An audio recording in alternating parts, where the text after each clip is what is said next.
जिन्होंने सैफी समाज के लिए थोड़ी ज्यादा जो भी मेहनत की, इज्जत के काबिल, और तमाम मेरे साथी जितने सामने बैठे हैं जिन्होंने अपना कीमती वक्त दिया, सभी साथियों को अस्सलाम वालेकुम।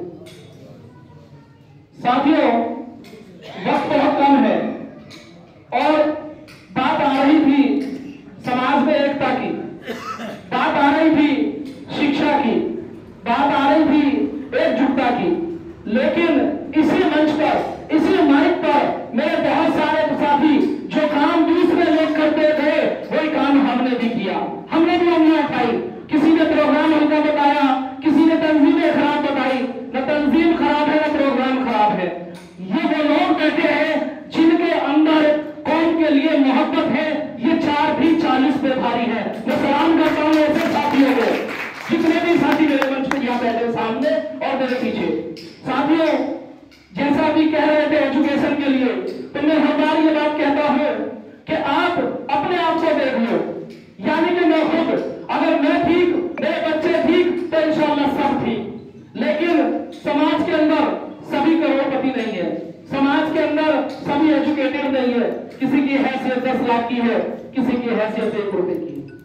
साथियों, एजुकेशन भी जरूरी है, लेकिन कोशिश सभी साथी करते हैं।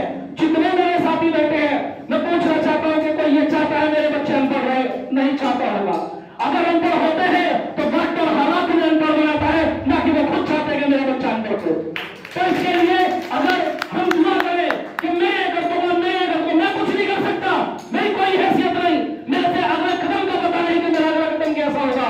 जो कुछ करने वाला है अल्लाह की जात है। हम सिर्फ इरादा कर सकते हैं, हम सिर्फ मेहनत कर सकते हैं, देना न देना अल्लाह की मर्जी। तो यहाँ पे बात मेरी बहुत सारे साथियों को बुरी भी लगती है, तो मैं एक छोटे से शेर के साथ उन साथियों से कहूंगा कि कुछ इस तरह से मैंने जिंदगी को आसान कर दिया, मैंने कुछ इस तरह से जिंदगी को आसान कर दिया, किसी से माफी मांग ली और किसी को माफ कर दिया। तो मेरी अगर कोई बात बुरी लगे तो माफी चाहता हूं, क्योंकि जो ये संस्थाएं चल रही है, जरूरी नहीं है कि कोई आपके माफिक हो। परिवार होता है, उसमें अगर 5 लोग हैं तो 5 की सोच समझ अलग अलग है। मैं तमाम तंजीमों को भी सलाम करता हूँ जो तंजीम सैफी समाज की गौरव फिक्र के लिए यहाँ मौजूद है। शायद मेरी बात बुरी लगे, IPS IAS जितने भी मौजूदा अधिकारी हैं जो इस टाइम पद पे हैं, ना तो शायद किसी के पास ये लिस्ट है कि भारत के अंदर कितना सैफी समाज है, ना ये लिस्ट है कि उत्तर प्रदेश के अंदर कितना सैफी समाज है। और बात करते हैं एकजुटता की, बात करते हैं कि IPS IAS अधिकारी हमारे बीच आएंगे। भाइयों, IAS IPS उनके अंदर शायद 5 उंगली बराबर नहीं, सभी को नहीं कहता। ऐसा तकब्बुर है, ऐसा घमंड है कि वो ये भी बताने को तैयार नहीं है कि मैं सैफी हूं। ऐसे ऐसे लोग भी हैं। तो हमें इस तकब्बुर को हटाना है और नाउमीदी को प्रकारों में नाउमीदी कभी न करना। अल्लाह चाहेगा हर चीज होगी, कोशिश करना हमारा फर्ज है। इंशाअल्लाह ये अहद और ये वादा हम हमेशा करते आए हैं और करते रहेंगे कि अपने बच्चों को अच्छी शिक्षा देंगे, अच्छी तालीम देंगे। मेरे भाइयों, मैं एक बात और कहना चाहूंगा आप साथियों से, मेरे बड़े बुजुर्ग हैं, माफी, हाथ जोड़ के माफी छोटा हूं आपसे। जब बच्चा IAS IPS बन जाता है तो उसको पता है लड़की कैसी चाहिए, लड़की मांगता कम उम्र। ये मेरे सामने आए, मैं इतना बड़ा रिश्ते कराने वाला नहीं हूं, लेकिन ये मेरे सामने बात आए कि कम उम्र की लड़की चाहिए। अरे जब वो IAS IPS बन जाएगी, अगर तेरी 35 साल की है तो उसकी कितनी उम्र होगी? उसकी भी तो 35 होगी। इस चीज को भी निकालना होगा। और दूसरी बात, जो लोग ये कहते हैं कि शादी अपनी हैसियत से करो, अपने मुताबिक करो, मैं पूछता हूं इंसान की हैसियत क्या है? एक 7 फुट का गड्ढा, इंसान की अहमियत एक 7 फुट का गड्ढा और 5 फुट गहरा गड्ढा, ये हमारी हैसियत है। और हम रिश्ता ढूंढते अपने हैसियत के मुताबिक। लेकिन आज जो शादियों की बात होती है, आदमी ने इतने तकियानुसी निकाल दी, इससे ज्यादा ये कहा गया कि निकाह आसान कर दो। हदीसों में हवाला दे रहे हैं, निकाह आसान कर दो। कैसे कर दो? सबसे पहले पूछते हैं पार्टी कैसी है।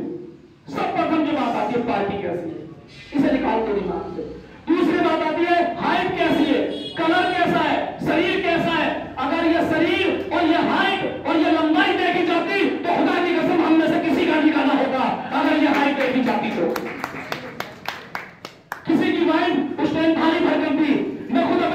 दिनों में नहीं, बहुत तंदुरुस्ती शरीर में, लेकिन मैं दुबला पतला था। आज वो हल्की हो गई, मैं भारी हो गई, तो क्या हम छोड़ दें एक दूसरे को? नहीं, निकाह आसान करो। सबसे पहले अपने बच्चे को सिर्फ ये जो देखो, जिस बच्ची का आपके परिवार से मिजाज मिल गया, चाहे वो हाइट में छोटी है या बड़ी, इंशाअल्लाह आपके परिवार को आगे लेकर चलेगी। और जिस बच्ची का मिजाज नहीं मिला आपके परिवार से, वो बच्ची चाहे हाइट में लंबी हो छोटी हो, आपके परिवार में नुकसानदायक है। और मिजाज, हर माँ बाप अपनी बिटिया का मिजाज जानता है कि मेरी बेटी का, मेरे बेटे का, मेरे वालिद का, मेरे भैया का मिजाज कैसा है। तो मेरे भाइयों, बात शादी की पे तो ये कहना चाहूंगा कि आदमी ये कहो कि भाई हमारी बच्ची, या हमें ऐसी बच्ची दिला दो जो हमारे परिवार में कोई बाहर से आए तो उसकी इज्जत रख सके और कोई ये ना कहे कि कैसी बहू थी। ये तो थी निकाह की बात एजुकेशन की चल रही थी। मेरे बहुत सारे साथी बहुत अच्छी बात कह रहे हैं और इंशाल्लाह एजुकेशन होनी भी चाहिए। लेकिन एक छोटी सी बात जो मुझे बीच में कहीं रखती है कि हमें अपने बच्चों को दीनी तालीम के साथ साथ दुनिया की तालीम भी देनी चाहिए। आज जो मदरसे हैं, मैं गुजारिश करूंगा जो मेरे साथी मदरसे में बच्चों का एडमिशन कराते हैं, वो ऐसे में कराए जिसमें दीन के साथ साथ दुनिया की तालीम भी मिलती हो। क्योंकि अगर बच्चा हाफिज़े कुरान है और उसे दुनिया की समझ नहीं आई, या जो हम सिस्टम से चलते हैं, क्योंकि सिस्टम में हाफिज़े कुरान, माफी चाहूंगा, हाफिज़े कुरान नहीं होते, वो एजुकेटेड ग्रेजुएशन माने जाते हैं। तो ऐसे मदरसे भी हम लोग ऐसे तैयार करें और ऐसे मदरसे में अपने बच्चों को भेजें जो दीनी के साथ साथ दुनिया भी हो, ताकि बच्चा हाफिज़े कुरान भी हो और IAS IPS भी हो। ये अहद भी करो। और साथियों, मैं एक छोटे से शेर के साथ अपनी बात खत्म करूंगा कि खुदी को कर बुलंद इतना, खुदी को कर बुलंद इतना कि खुदा भी मुझे पता तेरी रजा क्या है। तो साथियों, इस छोटे से शेर के साथ मैं अपनी बात करूंगा, खत्म करूंगा, क्योंकि वक्त बहुत कम है। खुदा हाफिज़, जय हिंद। माशाल्लाह, बहुत खूब अध्यक्ष जी, माहौल गर्म किया आपने। और मैं कड़ी को आगे बढ़ाते हुए दिल्ली प्रदेश के प्रदेश अध्यक्ष युद्धविंग भाई शमशाद सेठी साहब से गुजारिश करूंगा कि वो भी आए, संदर्भात पेश करें। भाई शमशाद सेठी साहब।